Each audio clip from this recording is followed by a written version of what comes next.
आज हम देखते हैं आज़ाद हिंद फौज का गठन, जो भारतीय राष्ट्रीय सेना थी एक। तो आज़ाद हिंद फौज की स्थापना का जो सर्वप्रथम प्रयास था वो मोहन सिंह जी ने किया था। ये मोहन सिंह जी कौन थे? ये मोहन सिंह जी जो थे वो ब्रिटिश सेना में एक भारतीय सैन्य अधिकारी थे। ठीक है।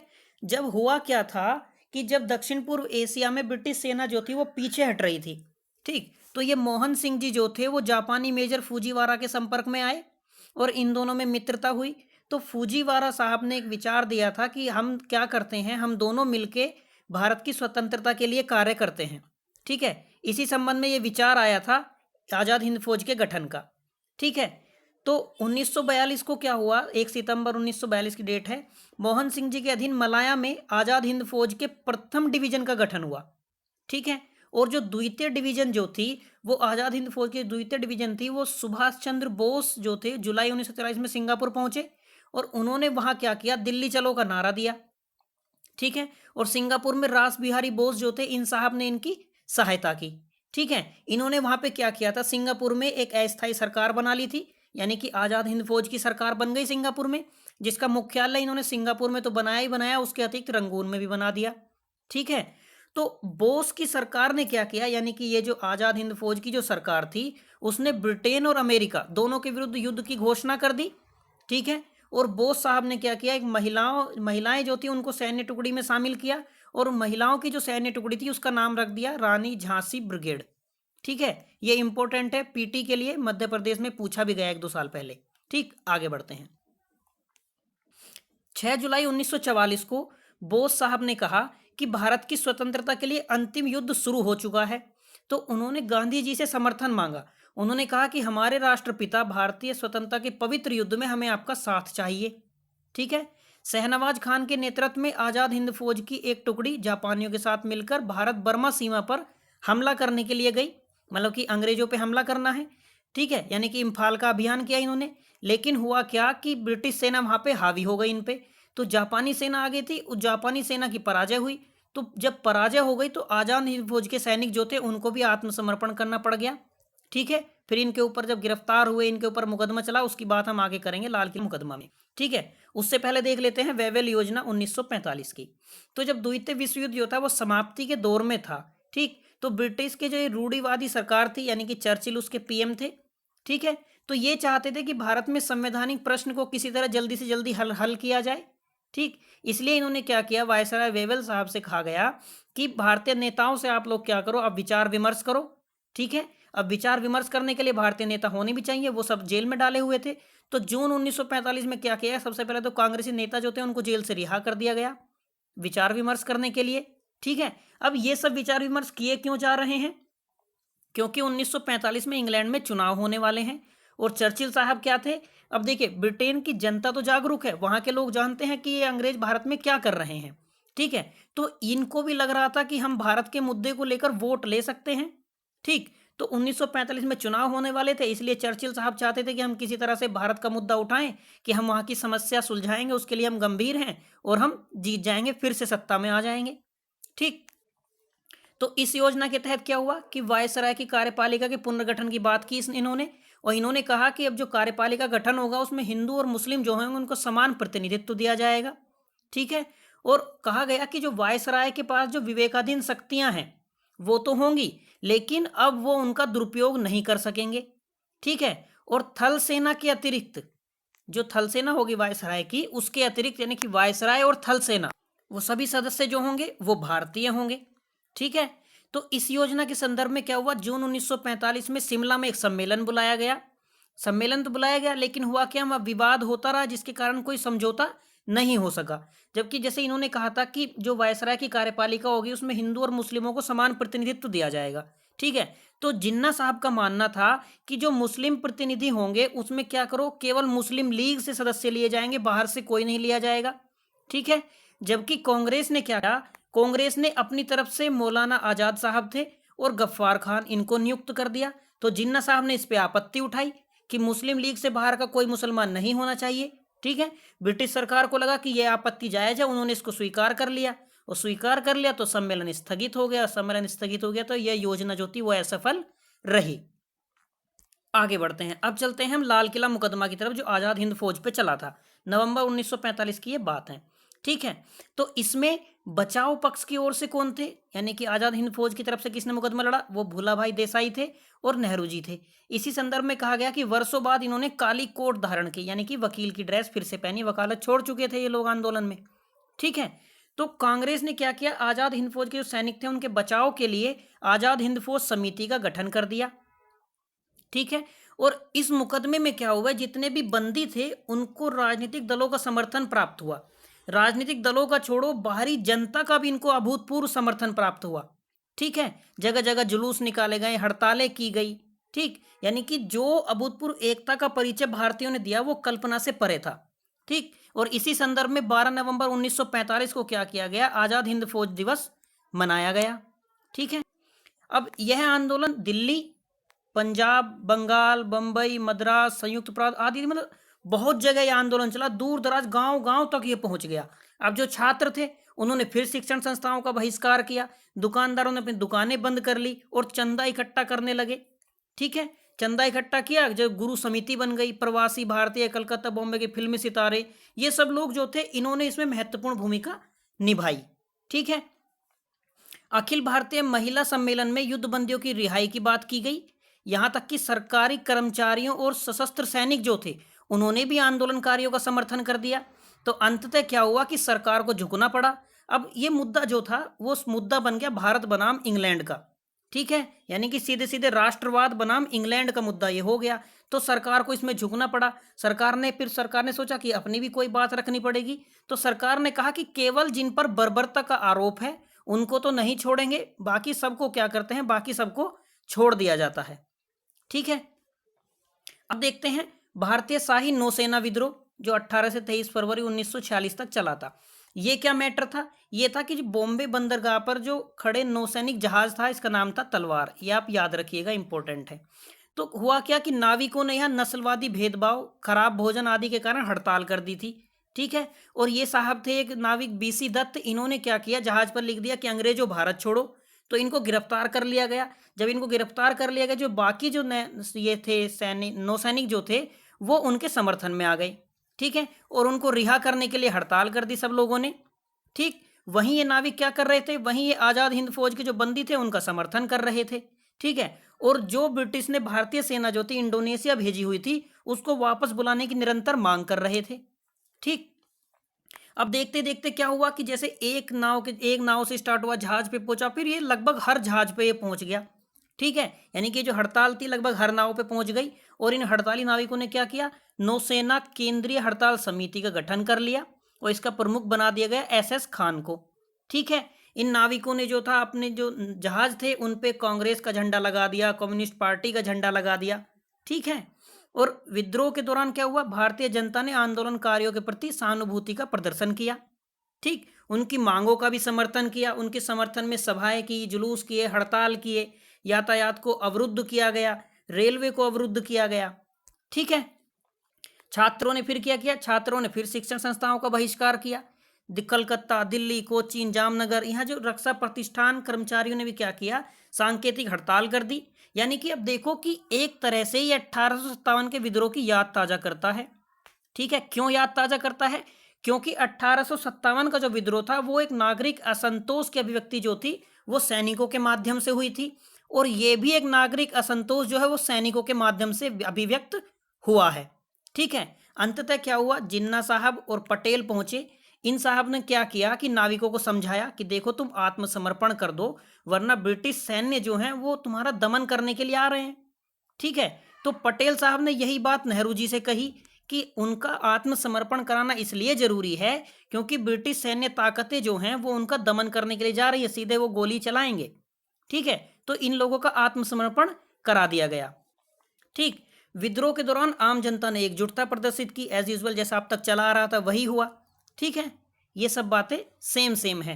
और सरकार को झुकना पड़ गया। सरकार ने कहा कि ठीक है, जो इंडोनेशिया में भारतीय सैनिक हैं उनको वापस बुला लो, और ना आगे से नस्लवादी भेदभाव होगा, ना आप लोगों को खराब भोजन मिलेगा, ना आपके साथ दोयम व्यवहार किया जाएगा। ठीक है। और ये जो सैनिक हैं आजाद हिंद फौज के, केवल उन्हीं पर मुकदमा चलेगा जिन पर क्रूरता बर्बरता का आरोप है। ठीक। सरकार को फिर से जाना पड़ा एक बार। ठीक है। अब इनके बारे में एक कथन है कि ये जो नौसेना केंद्रीय हड़ताल समिति थी, इनका जो कथन था अंतिम वो ये था कि हमारी हड़ताल हमारे राष्ट्र के जीवन की ऐतिहासिक घटना रही है। पहली बार सेना के जवानों और आम आदमी का रक्त एक साथ एक लक्ष्य के लिए सड़कों पर बह रहा है। हम फौजी इसे कभी नहीं भूलेंगे। हमारी महान जनता जिंदाबाद। जय हिंद। ठीक है, ये उनका अंतिम कथन था। ज़्यादा जरूरी नहीं है, लेकिन पता नहीं होता कि एग्जाम में क्या आ जाए, तो इसलिए पढ़ लो, थोड़ा याद रहे तो रख लो। ठीक है, कुछ महत्वपूर्ण घटनाएं हैं जो पीटी के लिए इंपॉर्टेंट हैं, जैसे वेबल योजना 1945 की थी, आज़ाद हिंद फौज मार्च 1946 की घटना, नौसेना विद्रोह फरवरी 1946, कैबिनेट मिशन 1946, माउंटबेटन 1947, इनकी हम आगे बात करने वाले हैं। ठीक है, बढ़ते हैं। अब देखते हैं कैबिनेट मिशन 1946।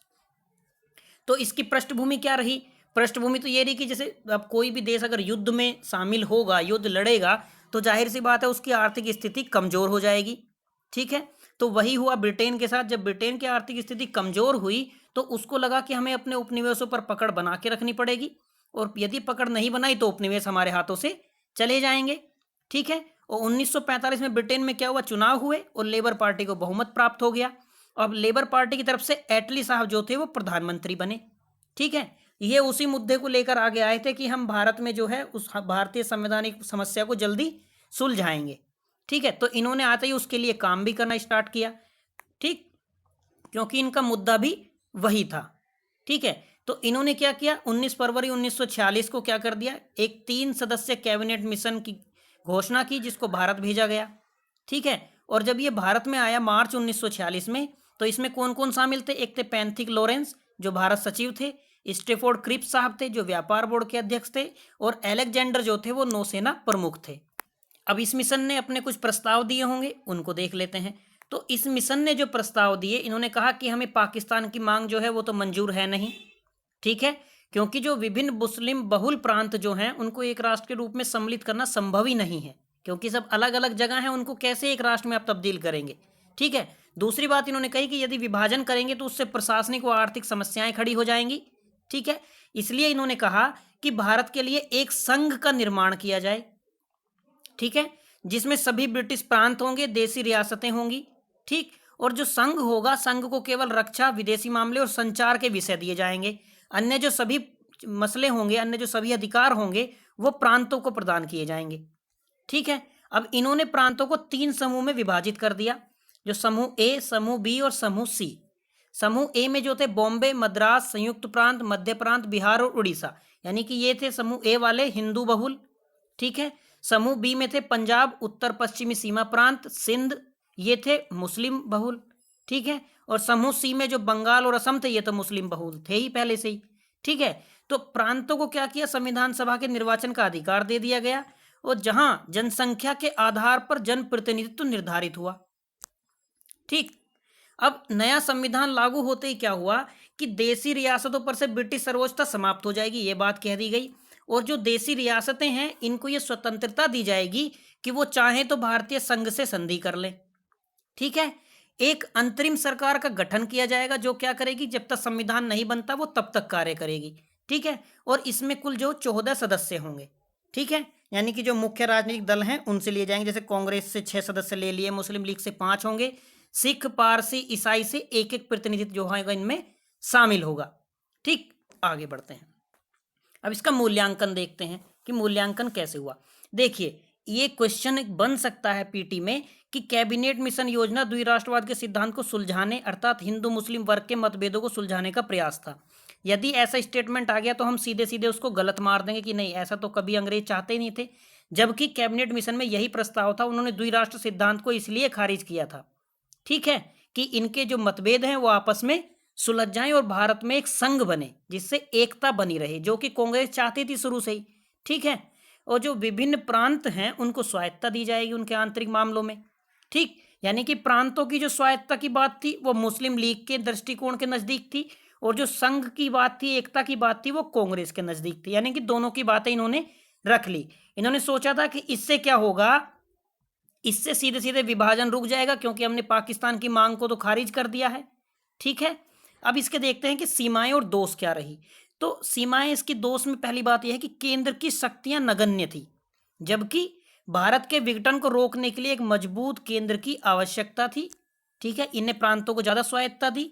ठीक, वहीं मिशन ने भारत विभाजन के बाद को तो नकार दिया किंतु जो इन्होंने एबीसी समूह बनाए उससे इन्होंने क्या किया, समूहीकरण की नीति से अलगाव को प्रोत्साहित कर दिया।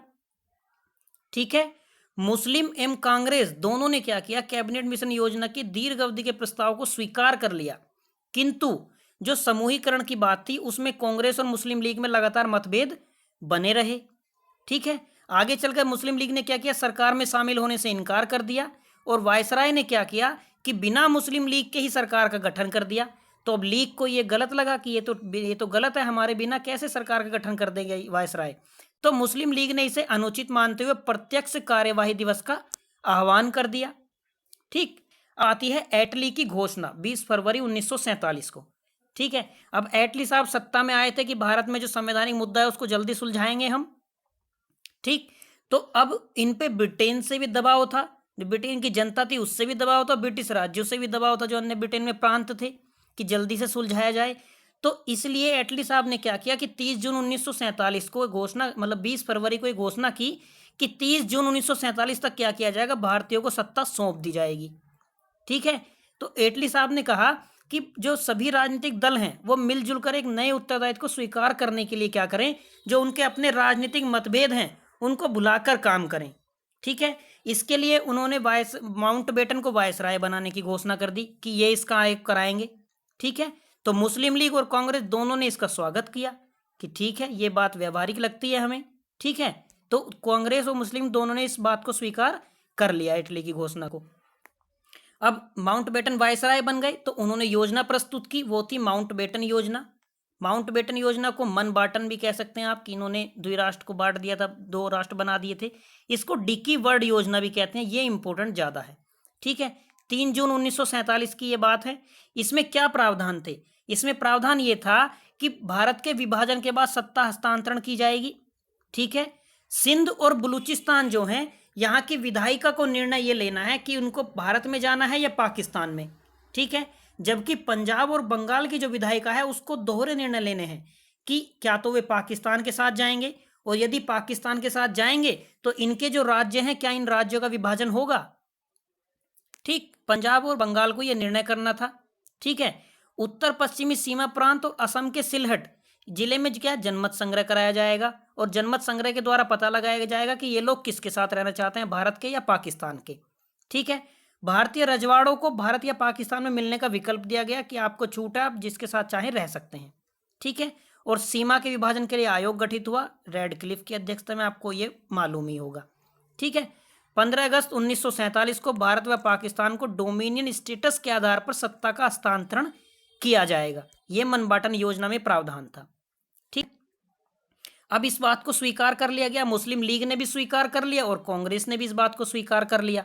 ठीक है, और कांग्रेस की कार्य समिति ने क्या किया कि जब अपने यहाँ बैठक बुलाई कि जो विभाजन का प्रस्ताव है इसको मतलब सहमति देते हैं, तो अब ये प्रस्ताव सर्वसहमति से पारित नहीं हुआ, क्योंकि बहुत से लोग जो थे वो विभाजन के खिलाफ थे, जैसे सैफुद्दीन किचलू साहब थे, पुरुषोत्तम दास टंडन थे, इसी प्रकार के 100 से अधिक लोग थे जिन्होंने इस प्रस्ताव के खिलाफ में वोट किया।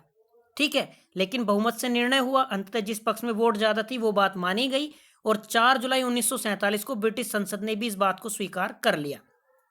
ठीक, और 18 जुलाई 1947 को भारतीय स्वतंत्रता अधिनियम को स्वीकृति प्रदान कर दी गई।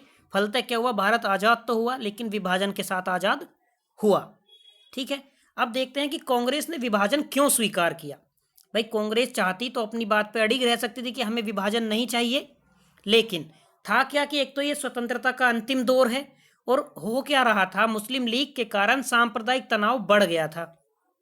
ठीक है, जिन्ना ने भी प्रत्यक्ष कार्यवाही दिवस की घोषणा कर दी थी, कह दिया था कि हम लड़कर लेंगे पाकिस्तान, ये नारा ही दे दिया था उन्होंने। तो इससे क्या हुआ कि दंगे होने लगे तो लाखों निर्दोष जो थे वो मारे गए। ठीक है, और जो वहां पे अंतरिम सरकारें थी, जो सरकार बनाई गई थी अंतरिम सरकार, जिसमें 14 सदस्य थे, 6 कांग्रेस से लिए गए, 5 मुस्लिम लीग से, वो लोग इन दंगों को रोकने में असफल रहे। ठीक है, तो अब कांग्रेस के सामने ये था कि हमको 2 बुराई वाले रास्ते हैं, दोनों में से कोई एक चुनना है, कि या तो हम अपना गृह युद्ध चुन लें कि हम विभाजन नहीं स्वीकार करेंगे तो गृह युद्ध होगा, दूसरा है कि यदि हम विभाजन स्वीकार करते हैं तो भारत के 2 टुकड़े हो जाएंगे। तो कांग्रेस ने क्या किया कि कम बुराई वाला रास्ता जो था, कांग्रेस को लगा कि विभाजन कम बुराई वाला रास्ता है, और कांग्रेस ने विभाजन को स्वीकार कर लिया। ठीक है, और इस प्रकार क्या हुआ कि 2 राज्य बन गए और दोनों राज्यों को सत्ता हस्तांतरण किया गया। ठीक है, ये प्रस्ताव आप पढ़ सकते हैं, क्या था इसमें, हिंदी में सब लिखा हुआ है, वही बातें लिखी हुई हैं कि विभाजन कांग्रेस ने क्यों स्वीकार किया, कैसी परिस्थितियां थी, जो यथार्थवादी निर्णय था वही कांग्रेस ने लिया, ये सब बातें। आगे बढ़ते हैं। अब देखते हैं कि इस संबंध में जो मुख्य कथन थे, ये कथन बड़े जरूरी हो जाते हैं। जैसे राजेंद्र प्रसाद साहब थे, इन्होंने लिखा कि पाकिस्तान का जो निर्माता है वो इकबाल या जिन्ना नहीं है, वरन मिंटो है। मिंटो क्यों है? आपको याद आया होगा 1909 का अधिनियम, जिसकी हमने बात की थी। ठीक है, वहीं गांधी जी ने कहा कि चाहे सारे भारत में आग लग जाए तो भी पाकिस्तान नहीं बनेगा, और यदि पाकिस्तान बनेगा तो मेरी लाश पर से बनेगा। ठीक है, अब पटेल साहब ने क्या कहा? पटेल साहब ने कहा कि यदि शरीर का एक भाग खराब हो जाए और तो उसको शीघ्र हटाना ठीक है, वरना क्या होगा, सारे शरीर में जहर फैल जाएगा। ठीक है, और पटेल साहब ने कहा मैं मुस्लिम लीग से छुटकारा पाना चाहता हूं, उसके लिए भारत का कुछ भाग उन्हें देने के लिए मैं तैयार हूं। ठीक है, मौलाना आजाद साहब ने क्या कहा? इन्होंने कहा कि भारत का विभाजन आवश्यक नहीं था, लेकिन ये तो जिन्ना की हट धर्मिता थी और तथा द्विराष्ट्रवाद तथा अंग्रेजों की फूट डालो और राज करो की जो नीति थी, इसने विभाजन को संभव बनाया, विभाजन को साकार कर दिया। ठीक है, अब देखते हैं कि विभाजन के लिए कांग्रेस का क्या उत्तरदायित्व था। ठीक, तो पहली बात तो ये कि कांग्रेस ने जब 1909 में ही पृथक निर्वाचन की बात आई थी, कांग्रेस ने इसका वैसा विरोध नहीं किया जैसा बापू ने 1932 में पूना पैक्ट का किया। ठीक है, और तो और कांग्रेस ने 1909 के अधिनियम का विरोध नहीं किया, बल्कि लखनऊ अधिवेशन जो था 1916 में, उसको उसमें स्वीकार कर लिया। ठीक है, लखनऊ अधिवेशन में कांग्रेस ने 1909 के अधिनियम को स्वीकार कर लिया। ठीक है, तो वहां से क्या हुआ, वहां से विभाजन वाली जो चिंगारी थी वो धीरे धीरे धीरे धीरे पनपने लगी। ठीक है, इसलिए कांग्रेस को क्या करना चाहिए था? कांग्रेस को 1909 में ही विरोध करना चाहिए था कि आप पृथक निर्वाचन क्यों दे रहे हो। ठीक है, इससे तो सांप्रदायिकता बढ़ेगी। जैसे बापू ने 1932 में जैसे ही पूना पैक्ट वाली घोषणा हुई थी, सांप्रदायिक घोषणा जो कर दी थी, उसका तुरंत बापू ने विरोध किया। ठीक है, और उसका परिणाम यह हुआ कि बापू और अंबेडकर के बीच में पूना पैक्ट हो गया। तो इसी प्रकार कांग्रेस को 1909 में विरोध करना चाहिए था। ठीक है, दूसरी कांग्रेस की ओर से यह मिस्टेक रही कि जो सांप्रदायिक मसला था, कांग्रेस उसको केवल ऊंचे स्तर से ही देखती रही, जबकि कांग्रेस को क्या करना चाहिए था, उसको नीचे नीचे के स्तर तक जाकर, यानी कि गांव में लोगों के पास तक जाकर उसको सुलझाना चाहिए था।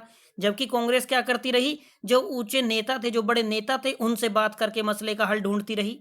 ठीक है, अब देखते हैं कि क्या विभाजन टाला जा सकता था। देखिए, अगर विभाजन टल जाता तो हम पढ़ते क्यों भाई, इतिहास तो वही है जो हो चुका है। लेकिन फिर भी हम देखते हैं कि विभाजन के उत्तरदायी कारक कौन से थे। तो पहली बात यही, जैसे हमने बात की 1909 का पृथक निर्वाचन अधिनियम जो आया था मिंटो साहब का, उसको स्वीकार कर लिया। ठीक है, और 1916 में लखनऊ अधिवेशन में बकायदा उसको अनुमति दे दी। ठीक, फिर ये आते हैं 1928 में नेहरू रिपोर्ट में कहते हैं नहीं नहीं, हमें पृथक निर्वाचन स्वीकार नहीं है, इन्होंने अस्वीकार कर दिया। ठीक है, तो अब कैसे कि आपने 1916 में तो स्वीकार किया है और 12 साल बाद कह रहे हो हमें स्वीकार नहीं है। ठीक है, तो ये कारक रहे विभाजन के। वहीं जिन्ना की जो 14 सूत्रीय मांगे आई, या 1930 से 33 तक जो चौधरी रहमत अली थे, इन्होंने जो पाकिस्तान का प्रस्ताव दिया था, 1940 में जो लाहौर अधिवेशन हुआ था जिसमें पाकिस्तान की मांग की गई थी, 1946 में प्रत्यक्ष कार्यवाही दिवस कह दिया गया था जिसमें दंगे हुए जिन्ना साहब ने। ठीक है, तो इन सब कारकों का परिणाम क्या हुआ? अंततः परिणाम हुआ भारत का विभाजन। ये थे उत्तरदायी कारक। यदि हम बात करें कि क्या किया जाना चाहिए था, तो मैं बार बार जिस बात को कह रहा हूं कि 1909 में ही इनको विरोध करना चाहिए था। ठीक है, दूसरा कांग्रेस को क्या करना चाहिए था कि मुस्लिम लीग के बड़े नेताओं से संपर्क छोड़ के मुस्लिम जनता के पास जाना चाहिए था समस्या सुलझाने के लिए। ठीक है, क्योंकि समस्या का समाधान तो मुस्लिम जनता के पास जाकर ही हो सकता था। लेकिन कांग्रेस क्या करती रही, कांग्रेस मुस्लिम लीग के जो बड़े नेता थे उनसे बात करती रही। ठीक है, और वहीं से समस्याओं को सुलझाने की कोशिश करती रही ऊपरी स्तर से ही, जबकि इनको जनता के पास जाना चाहिए था। ठीक है, तो ये था हमारा आज का, आज की वीडियो में बस इतना ही है। आज हमने जो है अंत 1947 तक भारत को आज़ाद करा दिया है। अब आपकी केवल 2 चीज़ें बची हैं। एक तो संवैधानिक विकास हम लोग देखेंगे, सारे एक्ट जो थे वो पढ़ेंगे। दूसरे हम पढ़ लेते हैं कि इनकी जो भू राजस्व नीतियाँ थी। अगली वीडियो में, तब तक के लिए bye bye, have a nice day.